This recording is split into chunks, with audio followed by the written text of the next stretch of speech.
Gold imports ని తగ్గించే దిశగా కేంద్రం ఏకంగా 9% సుంకం పెంచేసినటువంటి పరిస్థితి ఉంది. దీంతో మొత్తం ఇంపోర్ట్ డ్యూటీ 15%కి చేరింది.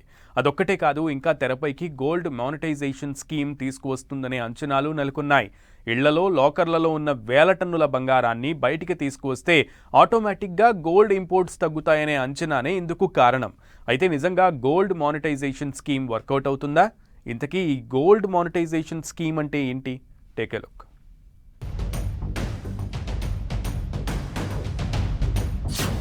భగ్గుమన్న బంగారం రేటు.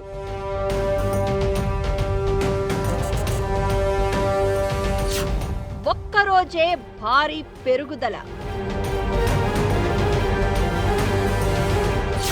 తెరపైకి గోల్డ్ మానిటైజేషన్ స్కీమ్ వస్తోందా?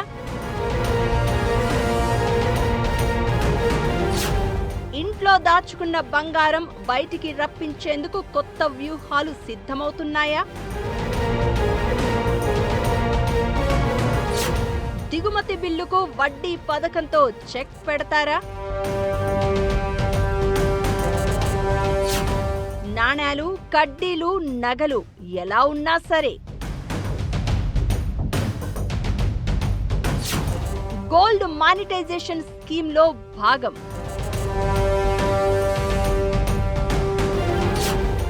ఏటా వార్షిక ప్రాతిపదికన వడ్డీ.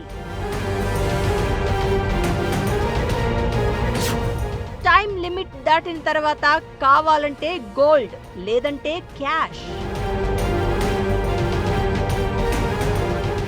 ప్రధానమంత్రి మోదీ ఫారెక్స్ నిల్వలను కాపాడడానికి, అలానే దిగుమతులను డిస్కరేజ్ చేసేందుకు ఓ ఏడాది పాటు బంగారం కొనొద్దని సూచించారు.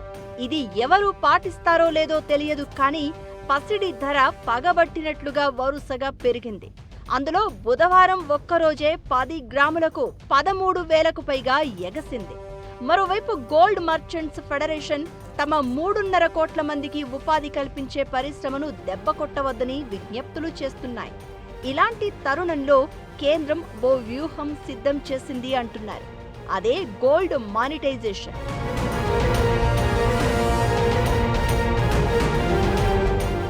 మన దేశంలో జనం దగ్గర బంగారం నిల్వలు మామూలుగా లేవు. కొంత బ్యాంకుల్లో లాకర్లలో ఉంటే, కొంత ఆభరణాల రూపంలో ఉంది. అయితే చాలా మొత్తం భాగం బీరువాల్లోనే ఉండిపోతోంది. పండగలకు, పబ్బాలకు తీయడమే తప్ప వాటిని ధరించకుండా పూజించే వాళ్ళు ఉంటారు. ఇప్పుడు అలా ఉండిపోయిన బంగారాన్ని బయటకి రప్పించేలా గోల్డ్ మానిటైజేషన్ స్కీమ్ గురించి ప్రచారం సాగుతోంది.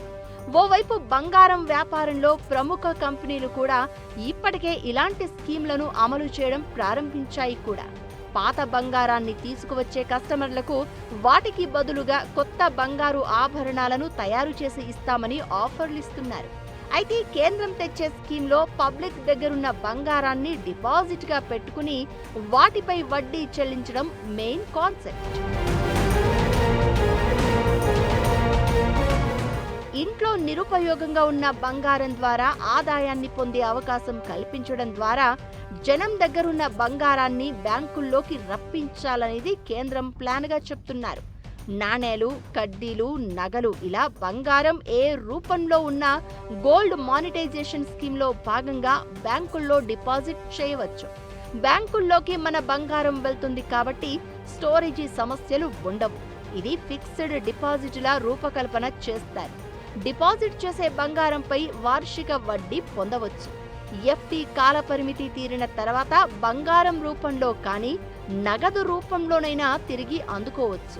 ఇలా చేయడం ద్వారా దేశంలోని 20,000 టన్నుల బంగారంలో కనీసం 500 టన్నులని సేకరించిన దిగుమతులు ఆగిపోతాయి అనేది అంచనా.